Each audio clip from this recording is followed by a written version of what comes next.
What's up, nerds and geeks? My name is OMGWTF, LOLFWARB. Welcome back to more Total Extreme Wrestling 2016. We were playing as the WWF in the year 2002, booking the first show of the new year. Our first Sunday Night Heat, I should say, of the new year, not our first show. And it is a doozy, aren't they all? It's Sunday Night Heat, everyone's favorite show. We all know how this is. Alright, let's just jump right into this. I didn't mean to get this up, actually, yesterday, when Battleground was going on and everything else, but what the heck? Did I press no? I must have, but work happened and I didn't really get the chance to record it, so that's why it's up today. Anyway, we open up Sunday Night Heat with a solid 62 rating here, followed by a C. Sunday Night Heat opens up with the former WWF Hardcore Champion Bradshaw making his way down towards the ring. Once in the ring, he takes the mic and he says, "How's y'all doing tonight? New Mexico?" Because I'm assuming that's where we're at. Me, well, you see, I was on cloud 9 till a raven flew and knocked me off. Lost my gold on the way down, and now I'm one pissed off cowboy. I'm looking for a good old-fashioned brawl tonight, so someone in the back, it'd be awesome if it was someone from the flock, but we know that ain't gonna happen. But if anyone in the back is looking to get out, get their happy ass beat tonight, then come on down, because I got plenty of them or something, I don't know.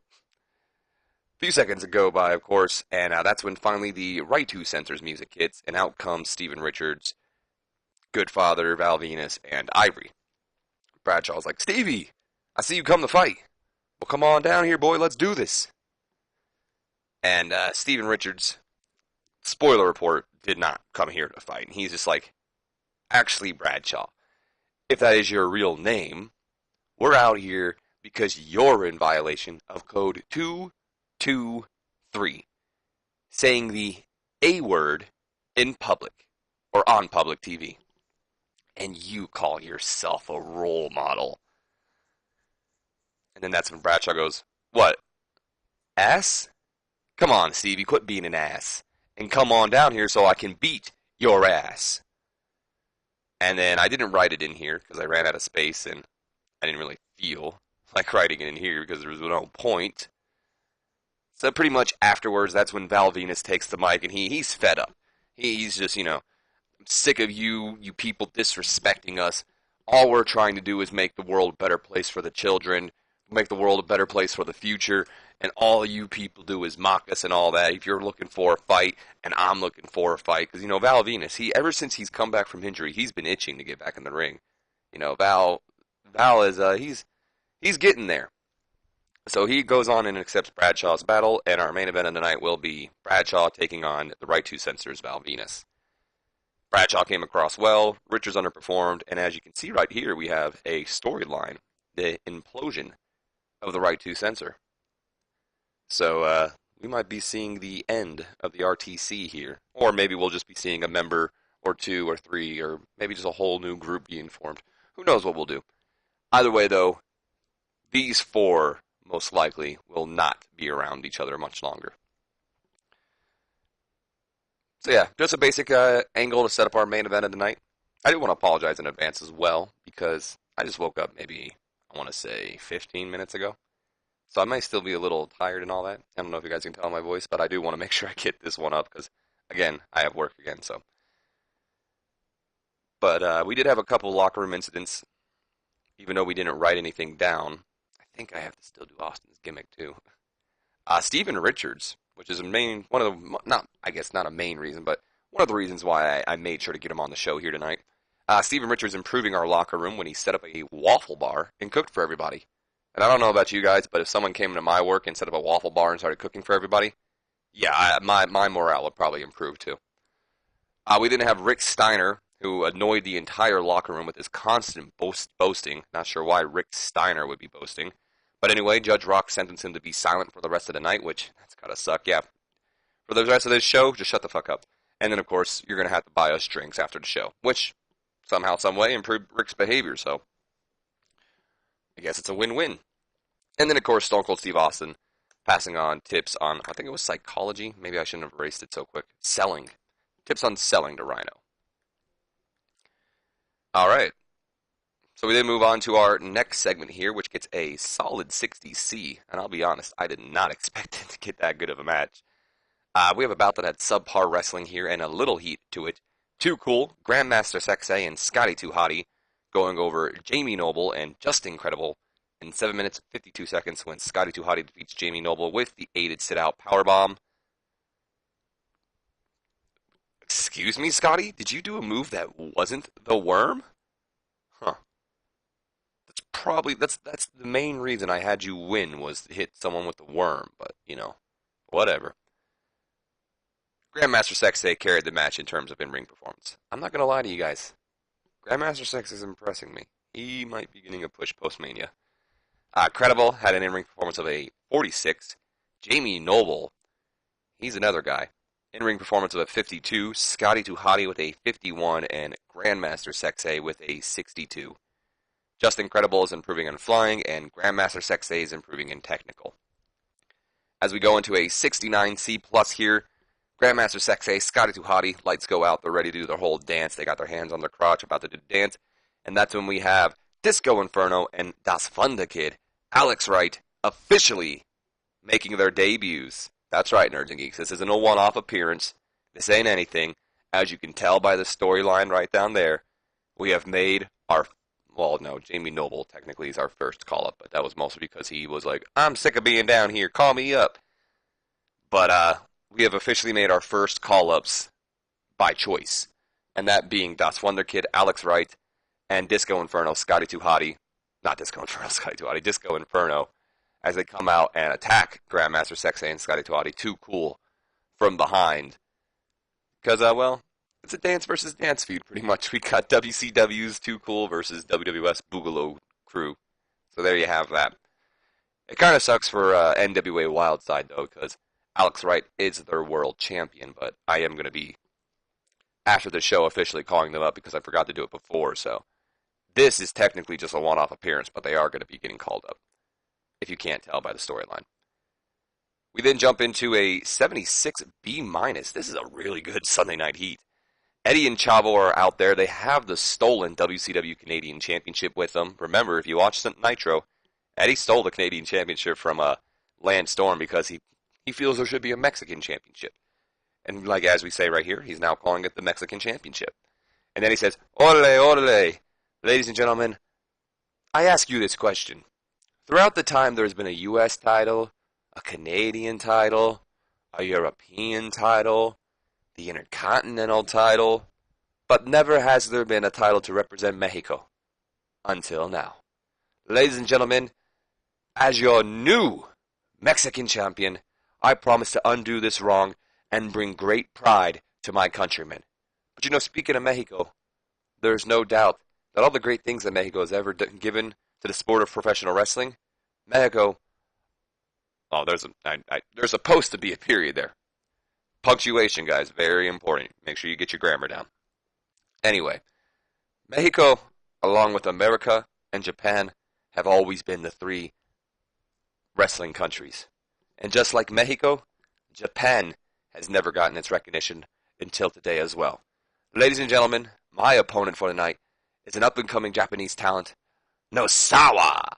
And Nosawa, who is a local talent here in New Mexico, gave him the call, and pretty much the whole point of this promo, rambled on a little bit and messed up, I think.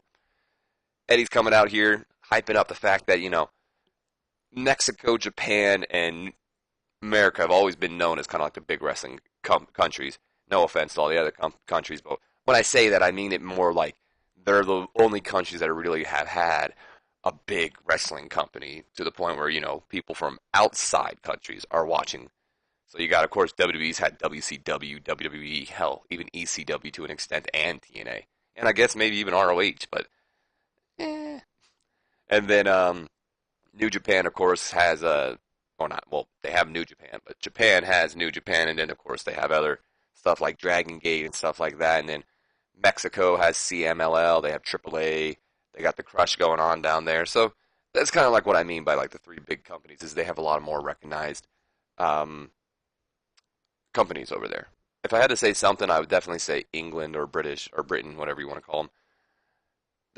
Because the game defines them as two different peoples. I don't know if we're going to call it the British Isles or England, but anyway, I guess they're kind of in a second top now with places like ICW and What Culture and stuff like that. But anyway, I'm going on a little too long here with this one thing. Either way, he's talking about how, the Mexico, America, and Japan are three big countries for wrestling, but how, that's the point we're making here. The fact that, Mexico, they ain't getting any recognition. They kind of still aren't to this day. It's just kind of just happening now that all these Mexican talents are getting recognition with all these alliances that are happening between Impact and New Japan. And, he goes on to point out that Japanese, they don't have a Japan title either, so he went out, found himself Nasaba, who, again, independent talent, and we're going to have ourselves a match. The Mexican championship is technically on the line, but since Eddie Guerrero isn't the champion, he can't really defend the title, so let's just pretend it is.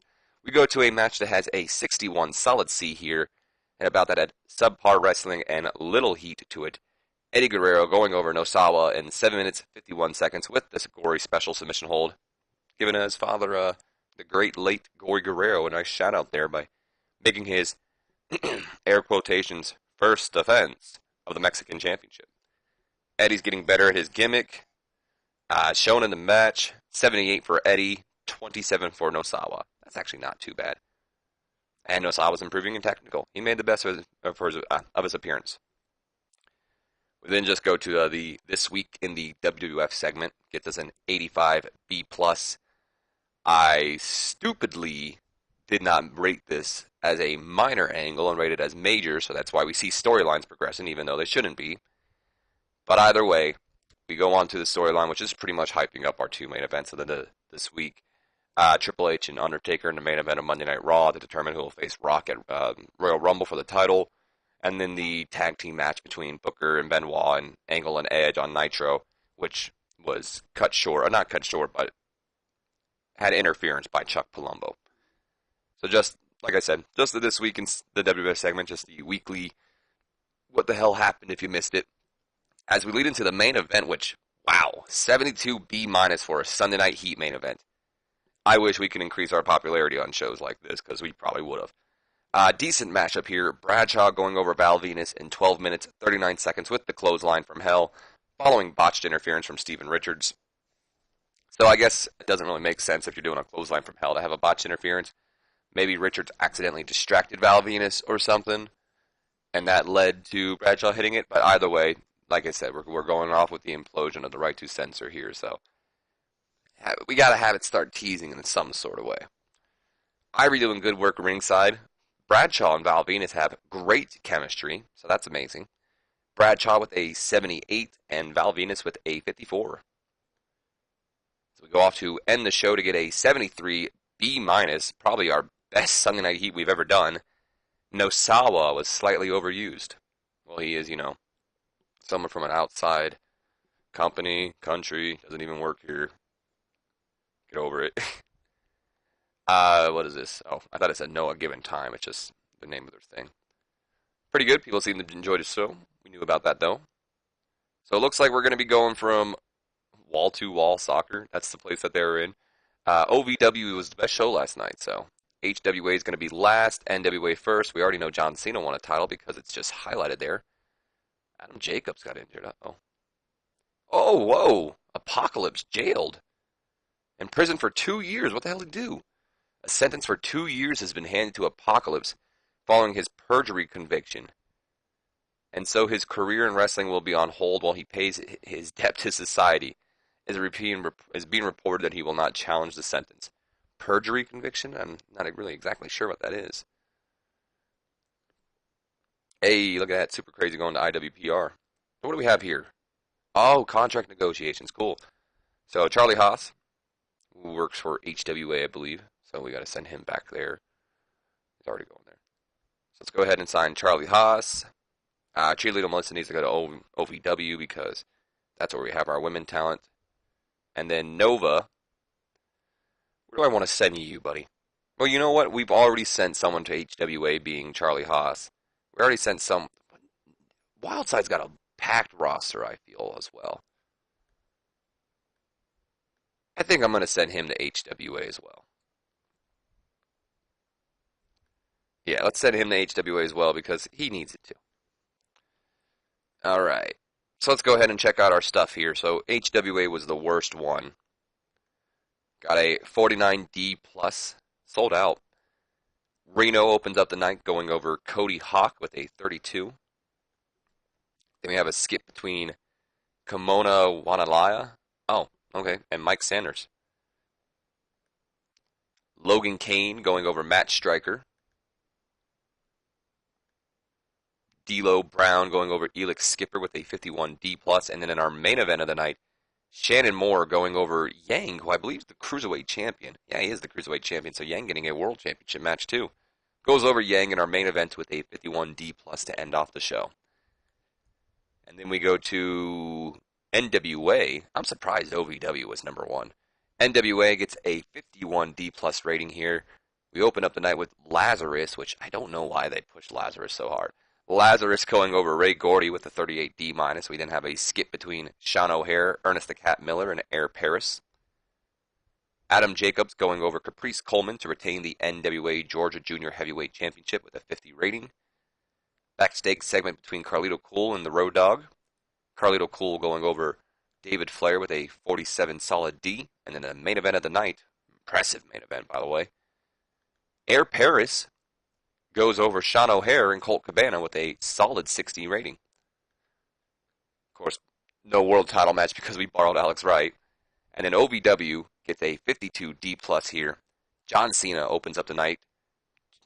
Look at that. John Cena opens up the night to defeat Mr. Black for the OVW Hardcore Championship.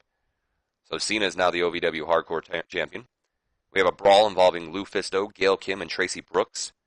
Nikita then goes over to defeat Taylor Mathney again to retain the OVW Women's Championship. She always faces her, it seems like.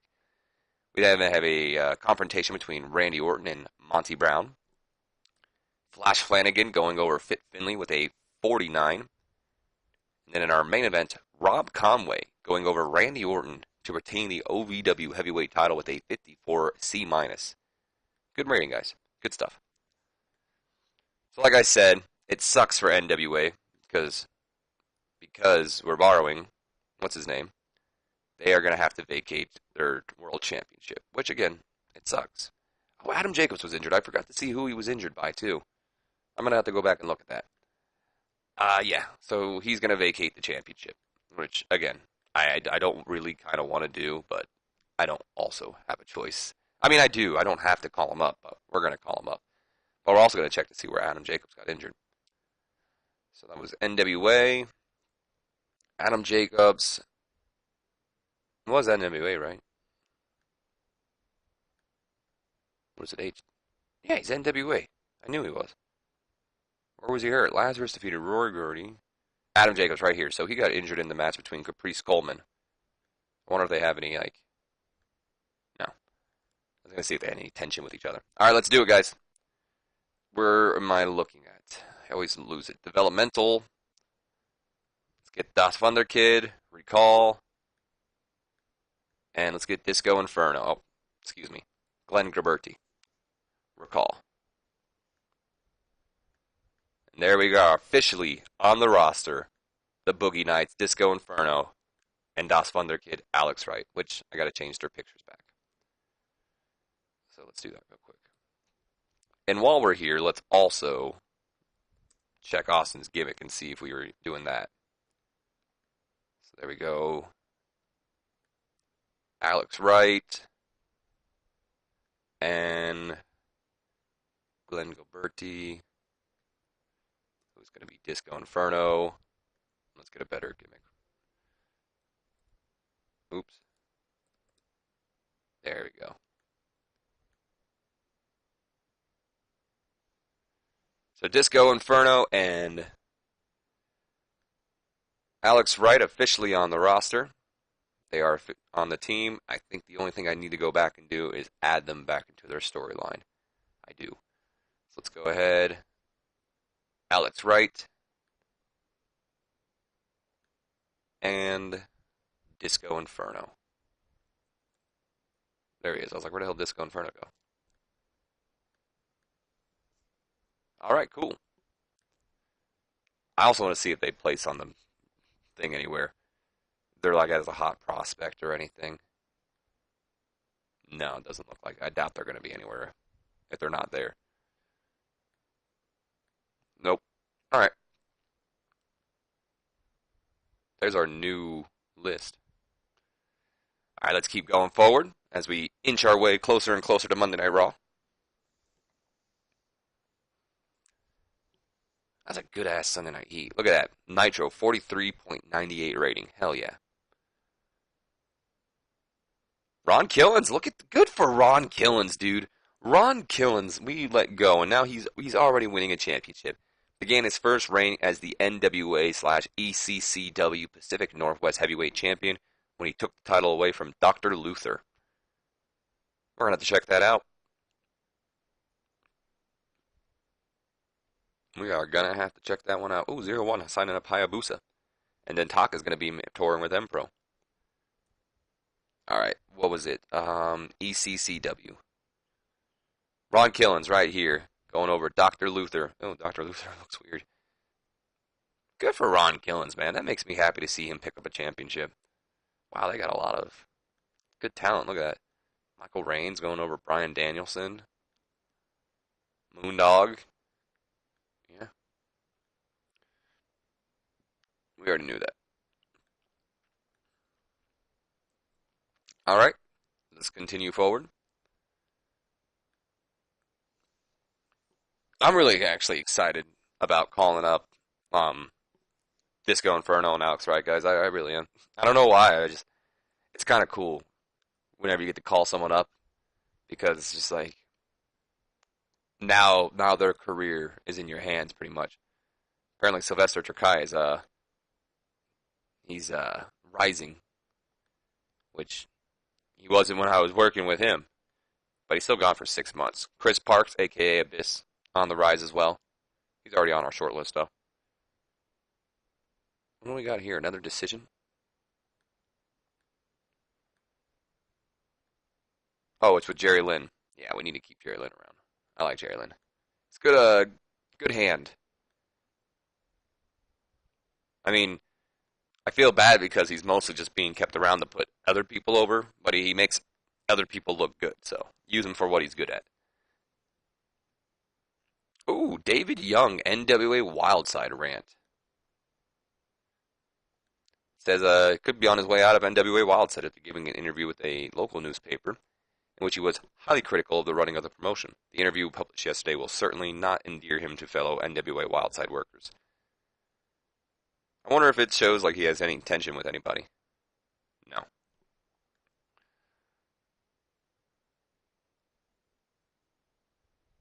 Ooh, Miracle Man sign line. And then Michelle Starr's hurt. Kimu Fatu's a hot property. Good thing we have him. And then Tony Kozina. I'll give you a short list and check you out later on. And we'll simulate one more night before we end off the episode. And that'll be that.